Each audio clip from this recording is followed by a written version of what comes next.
கிறிஸ்தேசுக்குள் மிகவும் அதிகமாய் நேசிக்கப்படுகின்ற விசுவாசிகளே, உங்கள் யாவருக்கும் மீண்டுமாக இந்த சீர்திருத்தல் மாதத்திலே இந்த 18ஆம் நாளிலே இயேசுவின் திருப்பெயரிலே அன்பின் வாழ்த்துக்களை ஸ்தோத்திரங்களை தெரிவித்துக் கொள்கின்றோம். இந்த காலை நேர இறை தியானத்தை நாம் ஆரம்பிக்கலாம். நமது ஆரம்பம் பிதா குமாரன் பரிசுத்தாவின் நாமத்தில் உள்ளது.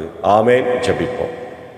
நேற்றும் இன்றும் என்றும் மாறாதவரும் என்றென்றும் வாழ்ந்திருக்கிறோமாய் அன்புள்ள ஆண்டவரே, எங்கள் பரலோகத்தின் பிதாவே, ராஜாதி ராஜாவே, தேவாதி தேவனே, உம்மை ஸ்தோத்திரிக்கிறோம். ஆண்டவரே, பாவிகளாகிய எங்களுக்கு நீர் பாராட்டி வருகிற தயவுக்காய் கிருபைக்காய் ஸ்தோத்திரம். இந்த நாளிலும் ஆண்டவரே, உடைய இறை வார்த்தையை கேட்க ஆயத்தமாக இருக்கிறோம். கடந்து போன இரவில் எங்களோடு இருந்து எங்களை காத்து வழிநடத்தினீர்.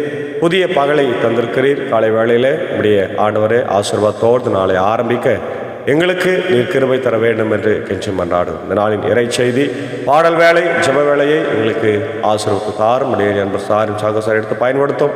இதை கேட்டு பயன்படுகிற எல்லா மக்களும் சீர்திருத்தலின் மாதங்களுடைய ஆசீர்வாதங்களை தந்து வழி நடத்தும். இறை மைந்தன் இயேசுவின் மூலம் ஜெபிக்கிறோம் நல்ல பிதாவே. ஆமேன். காலை வேளையில் 96வது பாடலாகிய சத்திய வேதத்தை தினம் தியானி சகல பேருக்கும் அது அபிமானி என்ற பாடலை சாரோடு இணைந்து நாம் பாடும்.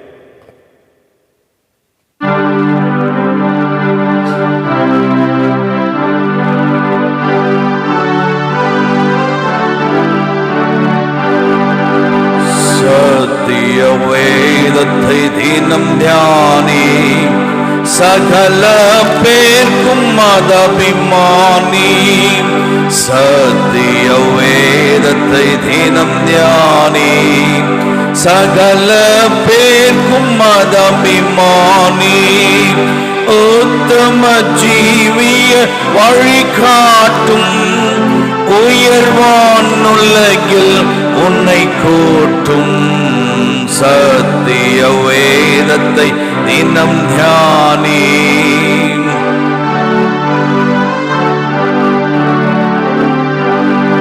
வாலிபர் தமக்கூன் அதுவாகும், வயோதீபர்க்கும் அதுணவாகும். வாலிபர் தமக்கூன் அதுவாகும், வயோதீபர் கதுணவாகும். பாலர்கினிய பாலுமதாம் படிமீதாத்ம பசி தணிக்கும். சத்திய வேதத்தை தினம் தியானி சகல பேர்க்கும் மதபிமானி.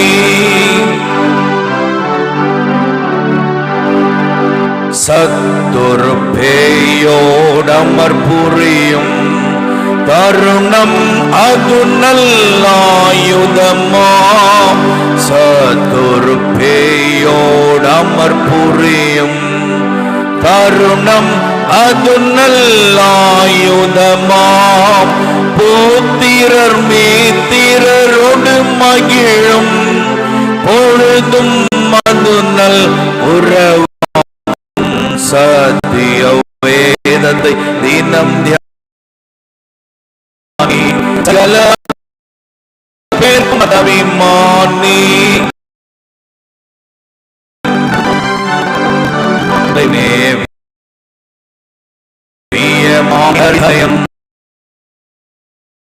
புனிதம் பெறுதற் கது மருந்தாம், புலை மேவிய மானிடரிதயம். புனிதம் பெறுதற் கது மருந்தாம், நிலையானரர்வான் நாள் நிலைக்க. நேய காய கற்பமதாம். சத்திய வேதத்தை தியானி சகல பேர்க்கும் மதபிமானி.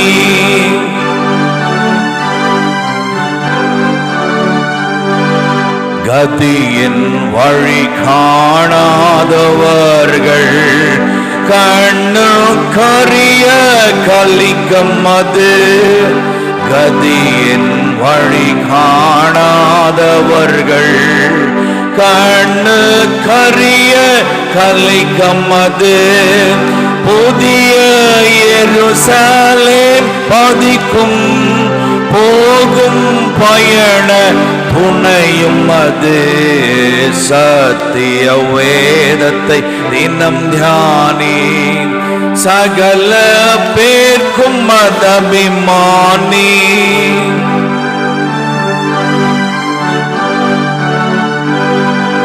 மாந்தரட்சி படையும் வழி வாழ்த்தும் தேவ வார்த்தையது மாந்தரட்சி படையும் வழி வாழ்த்தும் தேவ வார்த்தையது வேந்தர் அமைச்சர் முதல்வர்க்கும் விதித்த பிரமாணமும் அதுவே சத்திய வேதத்தை தினம் தியானி சகல பேர்க்கும் மதபிமானி சத்திய வேதத்தை தினம் தியானி சகல பேர்க்கும் மதபிமானி.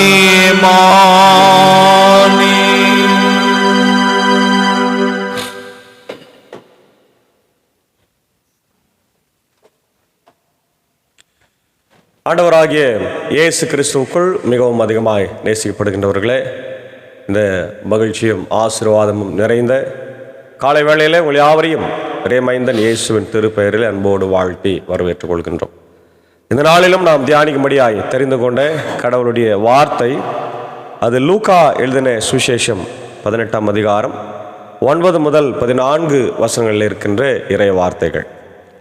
பரிசேயரும் வரி தண்டுபவரும் பற்றிய ஓமையை இயேசு ஆண்டவர் அன்றைக்கு இருந்த மக்களுக்கு சொல்லுகின்றார். அன்பான தேவ பிள்ளைகளே, நாம் நன்கு அறிந்த உண்மை என்னவென்றால், இயேசு ஆண்டவருடைய காலத்தில் பல குழுக்கள் வாழ்ந்தார்கள். பரிசேயர்கள், சதுசேயர்கள், வேதபாரகர்கள், ஏரோதியர்கள், எசேனியர்கள் என்று சொல்லி பல குழுக்கள். அவர்கள் ஒவ்வொரு குழுக்களும் ஒவ்வொரு நோக்கத்தோடு செயல்பட்டார்கள். பரிசேயர் புதிய காரியங்களை அதிகமாக அவங்க செய்ய விரும்புகிறவர்கள். அதே நேரத்தில் பணக்காரர்கள், எருசலேம் தேவாலயத்தில் பெரிய பொறுப்புகளில் இருந்தவர்கள். சதுசேயரும் அவ்வாறே பழமைவாதிகளாக இருந்தார்கள். அவர்களும் எருசலேம் தேவாலயத்தில் பல பொறுப்புகளில் ஆன்மீக தலைவர்களாகவும் அவர்கள் இருந்தார்கள், பெரிய பணக்காரர்கள். இவர்கள் இருவருமே, இரு குழுக்களுமே இயேசுவை எப்பொழுதும் கேள்வி கேட்டு அவர் செய்த ஊழியத்தில் நிறைய அவர்கள் எதிர்ப்புகளை தெரிவித்து எதிர்வினை ஆற்றி கொண்டிருந்தவர்கள் இந்த பரிசேயரும் சதுசேயரும். அவர்களுக்கு இயேசுசாமி அடிக்கடி சாட்டி அடிகளை கொடுத்து கொண்டே வருகிறார். எப்பொழுதுமே அவர்கள் கேட்கின்ற கேள்விகளுக்கு நல்ல ஒரு சாட்டி அடி பதிலாக அவர் சொல்லுவார். அதுபோலதான் இந்த பகுதியிலும் பரிசேயரும் வரி வசூலிக்கின்றவர்களுக்கும் ஒரு அழகான ஓமையை சொல்றார். தாங்கள் நேர்மையானவர் என்று நம்பி மற்றவர்களை இகழ்ந்து ஒதுக்கும் சிலரை பார்த்து இயேசு இந்த ஓமையை சொன்னார். ஏன் இந்த பகுதியை நான் தேர்ந்தெடுத்தேன் என்றால், இந்த நாட்கள் நமக்கு சீர்திருத்த நாட்கள் இல்லையா? இதில் நம்ம கற்றுக்கொள்ள வேண்டிய நிறைய காரியங்கள் இருக்கிறது. அதுவும் குறிப்பாக நம்முடைய செயல்பாடு, பெருமை, நம்முடைய அகந்தை நிமித்தம் நாம் எந்த ரட்சிப்பும் நம்ம பெறுவது கிடையாது. முக்கியமாக நம்முடைய செயல்பாடுனால நமக்கு ரட்சிப்பு வராது. அதை தான் இந்த காலத்தில் நம்ம புரிந்து கொள்ள வேண்டும். அதான் இங்கே நம்ம பார்க்கிறோம். தன்னுடைய சுயநீதியை குறித்து மிக அதிகமாய் பெருமை பாராட்டியவர்கள் இந்த பரிசேயர், சதுசேயர், வேதபாரகர்கள் எல்லாம். அதில் இவர்களும் சேர்ந்துக்கிறாங்க. வரி செலுத்துகின்றவர், வசூலிக்கின்றவர்களும் சேர்ந்துக்கிறாங்க. ரெண்டு பேருமே பெரிய பணக்காரர்கள். சமூகத்தில் எல்லா மக்களையும் அவர்கள் கேலி கிண்டல் செய்கிறவங்க, மற்றவங்களெல்லாம் கேவலமாக ஏளனமாய் பார்க்கிறவர்கள். அப்போ தங்களையே அவர்கள் நீதிமான்களாக சொல்கிறாங்க. ஆனால் நமக்கு தெரியும், சீர்திருத்தலுடைய அடிநாதமே என்னன்னா, விசுவாசத்தினால் நீதிமான் பிழைப்பான். அதான் முக்கியம். இவங்க என்ன சொல்கிறாங்க? என்னுடைய செயல்பாடால் நான் நீதிமான் ஆக்கப்படுகிறேன். இது ரெண்டுக்கும் மிகப்பெரிய முரண்பாடாக எதிர்வினை இல்லையா? அப்போ என்னுடைய செயல்பாடுகளால் நான் நீதிமானாக்கப்படுகிறேன் என்று சொன்னால், ஏசாண்டவருடைய பாடு மரணமில்லை என்ன ஆகுறது? அது வேஸ்ட் ஆகிடும் இல்லையா? அதனால் நம்முடைய செயல்பாடுகள் ஆண்டவருக்கு ஏற்படையதாக இருக்க வேண்டும். எதனால் அப்படின்னா, நம்ம ஆண்டவருக்குள்ளாக அவருடைய சிருஷ்டிகளாய் சிருஷ்டிக்கப்பட்டிருக்கிறோம். அவர் நமக்காக கல்வாரி சிலுவையில் பாடுபட்டு மரித்ததுனால அந்த ரட்சிப்புக்கு நம்ம பாத்திரவான்களாக நாம் நல்லவர்களாய் நடந்து கொள்ள வேண்டும். அதுதான் முக்கியமே தவிர நான் ரட்சிக்கப்படுவது என்னுடைய செயல்பாடுகள் என்பது மிக மிக தவறான சிந்தனை, மோசமான சிந்தனை என்பதை இங்கே புரிந்து கொள்ள வேண்டும் என்றுதான் ஆண்டவர் சொல்றார். தாங்கள் நேர்மையானவர்கள் என்று நம்பி மற்றவர்களை இகழ்ந்து ஒதுக்கும் சிலரை பார்த்து இயேசு சொன்ன உண்மை. இருவர் இறைவனிடம் வேண்ட கோவிலுக்கு சென்றார்கள். ஒருவர் பரிசேயர், மற்றவர் வரி தண்டுபவர். பரிசேயர் நின்று கொண்டு இவ்வாறு இறைவனிடம் வேண்டினார்: கடவுளே, நான் கொள்ளையர், நேர்மையற்றோர், விபச்சாரக்காரர் போன்ற மற்ற மக்களைப் போலவோ இந்த வரி தண்டுபவரை போலவோ இல்லாதது பற்றி உமக்கு நன்றி செலுத்துகிறேன். முதல்ல அவன் ப்ரேயர் பண்ணும்போது என்ன செய்யணும்? ப்ரேயர் பண்ணுறதுக்குன்னு நிறைய வழிமுறைகள் இருக்கிறது. இப்போ இறையலாளர்கள் சொல்கிறாங்க. ஆனால் எப்போவுமே நம்ம ப்ரேயர் பண்ணும்போது பழைய ஏற்பாட்டு காலத்துலலாம் சங்கீதங்களில் பார்க்குறோம். என்ன ஆரம்பிக்கும்? கடவுளுக்கு நன்றி சொல்லி தான் ஆரம்பிக்கும். கர்த்தருக்கு நன்றி செலுத்துங்கள், அவரை ஸ்தோத்திரியுங்கள், என் ஆத்துமாவே கர்த்தரை ஸ்தோத்திரி, இந்த மாதிரி தான் அல்லேலூயா என்று சொல்லி. ஆனால் இவர் எடுத்த உடனே மற்றவங்களை குறை சொல்கிறார். He is complaining against his neighbor. இதுதான் இன்னைக்கு நிறைய ஜபங்களில் நம்ம செய்கிறோம். நம்ம என்னவோ ரொம்ப நல்லவர்கள் மாதிரியும் மற்றவங்களாம் ரொம்ப ரொம்ப கெட்டவர்களை மாதிரியும் நம்ம கற்பனை செய்து கொண்டு மற்றவர்களை ஏளனமாக நினைக்கணும். அதான் சொல்றாரு இவர். பாருங்க, அந்த வரி வசூலிக்கிறவரை கொள்ளையர், நேர்மையற்றவர், வரி வசூலிக்கிறவர் போல நான் இல்லை. அப்போ முதலாவது மற்றவர்களை குறை சொல்லுவதும் குறை கண்டுபிடிப்பதும் ஆகிய இந்த தவறான பிசாசுக்குரிய குணத்தை இன்றைய கிறிஸ்தவர்கள் கைவிட வேண்டும். இது கடவுளுக்கு விரோதமான செயலாயிருக்கிறது.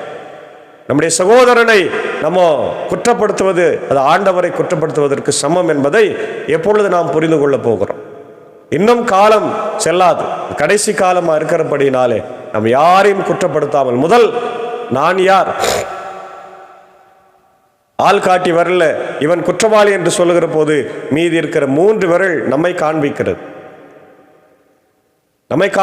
நம்ம யார், நம்முடைய வாழ்க்கை இன்றைக்கு எப்படி போய் கொண்டிருக்கிறது, ஆண்டவருக்கு உகந்த வாழ்க்கை நான் வாழ்கிறேனா, கடவுளுக்கு உகந்த வாழ்க்கை வாழ்கிறேனா என்ற கேள்வியெல்லாம் நாம் கேட்டு பார்க்க வேண்டிய சூழ்நிலையில் இன்றைக்கு இருக்கிறோம் பிரியமானவர்களே. அதான் இங்க சொல்றார். அது மட்டும் இல்லை, வாரத்தில் 2 முறை நோன்பு இருக்கிறேன், என் வருவாயில் எல்லாம் 10ல் 1 பங்கை கொடுக்கிறேன். ஆனால் வரி தண்டுபவர் அடுத்த கம்ப்ளைண்ட், அடுத்தது என்ன சொல்றாரு? கடவுளுக்கே நான் காசு கொடுக்குறேன்றார்.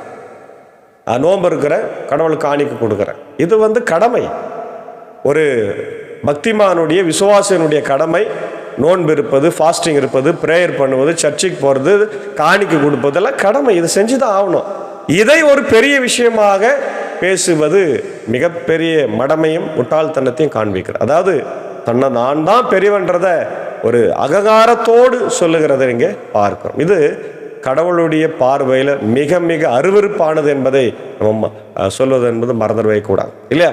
அதனால் அன்பான தேவ பிள்ளைகளே, காலை வேளையில் இந்த கம்ப்ளைண்ட்ஸை, இந்த தவறான செயல்பாடுகளை, நினைவுகள் எல்லாம் நம்ம கலைந்து எரிய வேண்டும். அதுதான் சீர்திருத்தலுடைய மைய நோக்கமாகவே இருக்கிறது. 2வது, இந்த வரி வசூலிக்கிறவர் என்ன செய்கிறார் பாருங்க. அவர் தொலைவில் நிற்கிறார், கிட்ட கூட போல, ஆலயத்தில் வானத்தை அண்ணாந்து பார்க்க கூட துணியாமல் தம் மார்பில் அடித்து கொண்டு, கடவுளே, பாவியாகி என் மீது இறங்கி அருளும் என்றார். இயேசு பரிசேயர் அல்ல, வரி தண்டுபவரே கடவுளுக்கு ஏற்புடையவராகி வீடு திரும்பினார். ஏனெனில் தம்மை தாமே உயர்த்துவோர் தாழ்த்த பெறுவர், தம்மை தாமே தாழ்த்துவோர் உயர்த்த பெறுவர் என நான் உங்களுக்கு சொல்லுகிறேன் என்றார். ரொம்ப அழகான ஒரு உவமை. தன்னை நீதிமானாக காண்பிக்கின்றவர்களுக்கு ஆண்டவர் கொடுத்த ஒரு சாட்டை அடி மிக அருமையான அடியா இருக்கிறது. இந்த வரி தண்டுபவர், அதாவது வரி வசூலிக்கிறவன் கெட்டவன் தான், அதிகமான வரி வசூலிக்கிறவன் தான். அவன் யாருன்னா உங்களுக்கு தெரியும், ரோம பேரரசுக்கு வேலை செய்கிறவன், மக்களுக்கு விரோதமான காரியங்களை செய்கிறவன். ஆனாலும் கடவுளுக்கு முன்பாக அவனை தன்னை தாழ்த்துகிறான், தன் பாவி என ஒப்புக்கொள்ளுகிறான். ஆண்டவர்கிட்ட வரும்போது நான் முதல்ல சொன்னேன், ஆண்டவர்கிட்ட வரும்போது வழிமுறைகள் இருக்கிறது. எப்படி தொழுகை செய்ய வேண்டும், ACTS, ஆங்கிலத்தில் ACTS. எப்படி தொழுகை செய்வதுன்னா அடோரேஷன், அவரை துதிப்பது, கன்ஃபெஷன், பாவத்தை அறிக்கை செய்வது, தேங்க்ஸ் கிவிங், அவருக்கு நன்றி சொல்வது, எஸ் வந்து சர்வீஸ், சேவை செய்வது. இது ஞாபகம் வச்சுங்க. தொழுகை செய்கிற முறை இதுதான் இல்லையா? Confession is very important. இப்போ இவர் அதை செய்கிறார். முதல்ல கடவுளுக்கு நன்றி சொல்கிறாரு, அப்புறம் பாவத்தை அறிக்கை சொல்லிட்டு அவர் திரும்பி போகிறத நம்ம பார்க்கிறோம். அன்பான தேவ பிள்ளைகளே, இன்றைக்கு நம்முடைய தொழுகை எப்படி இருக்கிறது, நம்முடைய ஜபம் எப்படி இருக்கிறது, மற்றவர்களை, நம்முடைய நெய்பர்களை குறித்த எண்ணம், நம்முடைய அண்டை வீட்டார், எதிர் வீட்டார், பக்கத்து வீட்டாரை குறித்த எண்ணம் நமக்கு எப்படி இருக்கிறது என்பதை இன்றைக்கு யோசித்து பார்க்க வேண்டும். ஆங்கிலத்தில் நம்ம பார்க்கிறோம், the Pharisee and the tax collector. Jesus tells a parable about two men who go to the temple to pray. Main theme, the passage highlights the contrast between self-righteousness and humility. The Pharisee's prayer, self-righteousness. The Pharisee prays about his own goodness, comparing himself to others, faults in his attitude. He fails to recognize his own sin and is self-congratulatory. The tax collector's prayer, humility. The tax collector recognizes his sin and humbly asks for mercy. Faith and dependence. He trusts in God's mercy and forgiveness. Jesus' conclusion, exaltation of the humble. Jesus teaches that the humble tax collector is justified while the self-righteous Pharisee is not. Humility, true prayer begins with humility and recognition of our sin. Faith and dependence. We are justified by faith, trusting in God's mercy and forgiveness. Self-righteousness can lead to pride and separation from God. இதில் சில references நம்ம பார்க்குறோம். மத்திய 23:12 இயேசு ஆண்டவர் தன்னைத்தான் உயர்த்தி தாழ்த்தப்படுவார் என்று சொல்கிறாரு. ஏசி 66:2 பார்க்குறோம், கடவுள் தாழ்த்தவர்களை தான் தாழ்மையுள்ளவர்களை நோக்கி பார்க்கிறார். யாக்கோபு 4:6 நம்ம பார்க்குறோம் தாழ்மையினுடைய முக்கியத்துவத்தை, அதான் நம்ம பார்க்குறோம். அதே போல் சங்கீதம் 51:17, மத்தேயு 5:3 பார்க்குறோம் செல்ஃப் ரைச்சியஸ்னஸ், சுயநீதியை பற்றி வேதம் சொல்லுது. ஏசை 65:5, லூக்கா 16:15. விசுவாசத்தினால் நீதிமான் பிள்ளைப்ப நமக்கு தெரியும். ரோமரில் 1:17, 16-17 நம்ம பார்க்குறோம். ரோமர் 3:24-25, கலாத்தியர் 2:16. அதே போல் ஜபத்தை பற்றி பார்க்குறோம். சங்கீதம் 51 ஒரு கன்ஃபெஷன், சாம் ஆஃப் கன்ஃபெஷன் பார்க்குறோம். தானியல் 9ஆம் அதிகாரத்தில். அதே போல் நீதிமொழிகள் 11:2 நம்ம பார்க்குறோம். ஏசாமி டீச் பண்ணுற இதே போல் பல இடங்களில் மத்தேயு 6, லூக்கா 16, பவுலுடைய ரைட்டிங்ஸில் பார்க்குறோம். 1 தீமோத்தேயு 1:15, 2 தீமோத்தேயு 1:9 ஆகிய வசனங்களில் இந்த தாழ்மையை குறித்து நீங்கள் உணருங்கள். கடவுளுக்கு முன்பாக நம்மை உயர்த்தாத படிக்கு நம்மை தாழ்த்த வேண்டும். அப்படி தாழ்த்தும் போது தான் ஆண்டவருடைய சமூகத்தில் நம்ம உயர்த்தப்படுவோம். ஏன்னா அவர் தான் உயர்ந்தவரை தவிர அவருக்கு முன்பாக நாம் உயர்ந்தவர்கள் அல்ல. ஆகவே நம்மை தாழ்த்துவோம், நம்முடைய பாவங்களை ஒப்புக்கொள்வோம், ஆண்டவருக்கு முன்பாக நல்ல பிள்ளைகளாய் வாழ தூய் ஆவியானவர் இந்த சீர்திருத்த நாட்களில் நம்மை வழிநடத்தி ஆசீர்வதித்து காப்பாராக. ஆமேன். ஜெபிப்போம். துதிகளின் மதிலே மகிமையோடு வீற்றிருக்கிற எங்கள் நல்ல ஆண்டவரே, காலை வேலைக்காக நன்றி சொல்லுகிறோம். கேட்ட வசனத்துக்காக நன்றி ஆண்டவரே. நாங்கள் அந்த பரிசேயர்களைப் போல எங்களை உயர்த்தாமல், சுயநீதி ஆண்டவரே அதிகமாய் குறித்து பேசாமல் இந்த உலகத்தில் சாட்சியாய் வாழ எங்களுக்கு கிருபை தர வேண்டும் என்று கெஞ்சி மன்றாடுகிறோம். இதை கேட்டு பயன்பெறுகிற உலகம் எங்கும் இருக்கிற தமிழ் மக்கள், தமிழ் கிறிஸ்தவர்களையும் மற்ற மக்களையும் ஆசீர்வதிங்க. ஸ்தாபனங்கள், பள்ளிக்கூடங்கள், மருத்துவமனைகளை கர்த்தர் ஆசீர்வதிங்க. ஊழியங்களை ஆசீர்வதிங்க. பாஸ்டர்ஸ், மிஷனரிஸை ஆசீர்வதிங்க ஆண்டவர். அதே போல் இந்தியாவில் செயல்பட்டு வருகிற அனைத்து திருச்சபைகளையும் ஆண்டவரை, ஊழியத்தையும், பாஸ்டர்ஸ் ஆண்டவரே, மிஷனரிகள், வடநாட்டில் தமிழ்நாட்டில் வேலை செய்கிற மிஷனரிகள் ஆண்டவரே, ஸ்தாபனங்களுக்காக ஜபிக்கிறோம். அதே போல் இவருடைய இந்திய சுவிசேஷ லுத்தரன் திருச்சபை, 3 சபை சங்கங்கள், போதகர்கள், ஊழியங்கள், ஸ்தாபனங்கள், பள்ளிக்கூடங்கள், பெதஸ்தா மருத்துவமனை திறக்கப்பட வேண்டும் என்று ஜபிக்கிறோம். விசேஷமாக இவருடைய ஆம்பர் சபை சங்கத்துக்காக ஜபிக்கிறோம். வருகிற 23ஆம் தேதி நடைபெறுகிற ஆண்டவரே சபை சங்க தேர்தலிலும், வருகிற 29ஆம் தேதி நாகர்கோயிலில் நடைபெறுகிற ஆண்டவர் ILC தேர்தலிலும் உங்களுக்கு சிறந்தமான ஆண்டவர் மக்களை, ஆலய கட்டுமான பணிகளை, ஆண்டவர் சர்வீஸை மேற்கொள்ளுகிற மக்களை நீர் எங்களுக்கு தர வேண்டும் என்று கெஞ்சி மன்றாடுகிறோம். தொடர்ந்து ஆண்டவரே இந்த நேரத்தில் இந்திய தேசத்திற்காக ஜனாதிபதி, பிரதமர், அனைத்து முதலமைச்சர்களுக்காக, எங்களுடைய இந்திய தேசத்தில் இருக்கிற அனைத்து மக்களுக்காக ஜபிக்கிறோம். நான் ஒற்றுமையாய் வாழ கிருபை தாரும். இயற்கை பேரிலிருந்து எங்களை காத்துள்ளோம். இப்பொழுது எங்கள் பகுதியில் கொடுத்து வருகிற மழைக்காய் நன்றி ஆண்டவர். இந்த மழையினால் ஏழை எளிய மக்களுடைய வாழ்க்கை பாதிக்கப்படாத வண்ணம் அவருடைய வீடுகள் பாதுகாக்கப்பட கர்த்தர் கிருபை தாரும். தொடர்ந்து ஆண்டவர் இந்த நாளில் இந்த ஊழியத்தில் இருக்கிற என்னுடைய அன்பான குழுவை ஆசீர்வதிங்க. நண்பர் சாரியும் ஆண்டவரே, ஏஞ்சக்காவி அன்பான பிள்ளைகள் மாத்தால் மறையிலையும் ஆசீர்வதிங்க. குறிப்பாக இந்த நாளிலே உடைய அன்புக்குரிய ஆண்டவரே ஏஞ்சலின் அக்காவுக்காக ஜெபிக்கிறோம். தன்னுடைய பிறந்த நாளை கண்டு நன்றி செலுத்துகின்ற ஆண்டவரே ஒரு தருணத்தை தந்திருக்கிறேன். இந்த ஊழியத்தில் இந்த வீட்டை ஆண்டவர் மேல் வீட்டு அறையை கொடுத்து இந்த இடத்துல ஊழியத்தை செய்யும்படியாக ஆண்டவரே கணவன் மனைவியாக நண்பர் சாரும் ஏஞ்சக்காவும் திறந்த மனதோடு இந்த ஊழியத்தை செய்ய வாய்ப்பு கொடுத்திருக்கிறாங்க. நன்றி ஆண்டவரே. அக்காவுக்கு நல்ல சுகத்தை பலத்தை தார். அவருடைய ஆண்டவர் பேராசிரியர் பணியை ஆசீர்வதிங்க. அநேக மாணவர்களுக்கு அவர்கள் முன்னுதாரணமாக இயேசுவை பற்றி அறிவிக்க கிருபை தார். அவர் நல்ல சுகத்தை பலத்தை தாரும். நீடிய ஆயுசு நாட்களை தாரும். அவர் ஜபங்கள் வேண்டுதல்கள் விண்ணப்பங்களுக்கு எல்லாம் செவிசாய் தரல வேண்டுமா ஜபிக்கிறோம். இவாய் கொடுத்திருக்கிற அன்பு கணவர் உடைய நண்பர் சாரி ஆண்டுடைய ஊழியத்தையும் ஆசீர்வதிங்க. அன்பு பிள்ளைகள் மாத்தால் மரியாதை ஆசீர்வதிக்க வேண்டுமா ஜபிக்கிறோம். பிள்ளைகளுடைய தேவையெல்லாம் சந்தியராஜா அதே போல் இந்த ஊழியத்தில் எங்களோடு இருக்கிற இசை வழியாக உடைய நாமத்தை துதித்து மகிமைப்படுத்துகிற அன்புக்குரிய சாகுசாருக்காக ஆண்டவரே டீச்சருக்காக ஜபிக்கிறோம். அடியனுக்காக ஜபிக்கிறோம். தொடர்ந்து ஆசீர்வதிங்க, வழிநடத்துங்க ராஜா, தேவையை சந்திங்க. அதே போல அவருடைய அன்பு நண்பர் இந்த நாளில் பிறந்த நாளைக்கு நன்றி செலுத்துகிற சான்றோர் குப்பம் ஆண்டவரை திருச்சபையினுடைய ஆயர் அருள் திரு கில்பர்ட் ஆசீர்வாதம் ஐயருக்காக ஜபிக்கிறோம். ஐயரை ஆசீர்வதிங்க. இந்த நாள் வரையில் அவரை வல்லமையான ஒரு கருவியாக எங்கள் ஆண்டவரை ஆமர் சபை சங்கத்தில் ஆண்டவர் நீர் பயன்படுத்தி வருகிறீர்.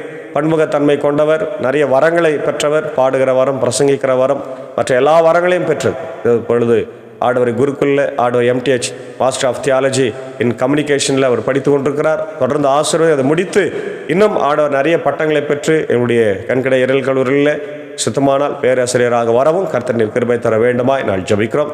ஐரமாவையும் அன்பான 2 பிள்ளைகள் ஆண் மகனையும் பெண் பிள்ளையும் கர்த்தர் ஆசீர்வதிங்க. இரத்த கோடுகளை மறைத்து கொண்டு வழிநடத்த வேண்டும் என்று நான் ஜபிக்கிறோம். இன்று போல் என்று மகிழ்ச்சி சுகத்தோடு வாழ ஆண்டவரே ஆயர் அவர்களை நீர் ஆசீர்வதிங்க. தொடர்ந்து இந்த நாளில் ஆண்டவர் யாரெல்லாம் பிறந்த நாளை திருமண நாளை காணுகிறார்களோ எல்லாருக்கும் நல்ல சுக பலன் ஜீவனை தந்து பரலோகத்திலிருந்து நீர் வழிநடத்த வேண்டும் என்று நான் ஜபிக்கும். தொடர்ந்து ஆண்டவரே பலவீனமாக இருக்கிறவர்கள், படுக்கையில் இருக்கிறவங்க, வியாதியில் இருக்கிறவங்க எல்லாருக்கும் ஜபிக்கிறோம். கர்த்தரை ஆசீர்வதிங்க, தேவையில்லாம் சந்திங்க. இந்த நாளில் கூட ஆண்டவரே இதோ விசேஷமாக நாளைய தினத்தில் எங்களுடைய பாப்பனப்பள்ளி போத வட்டத்தில் அறுவடை திருநாள் நடைபெறுகிறது.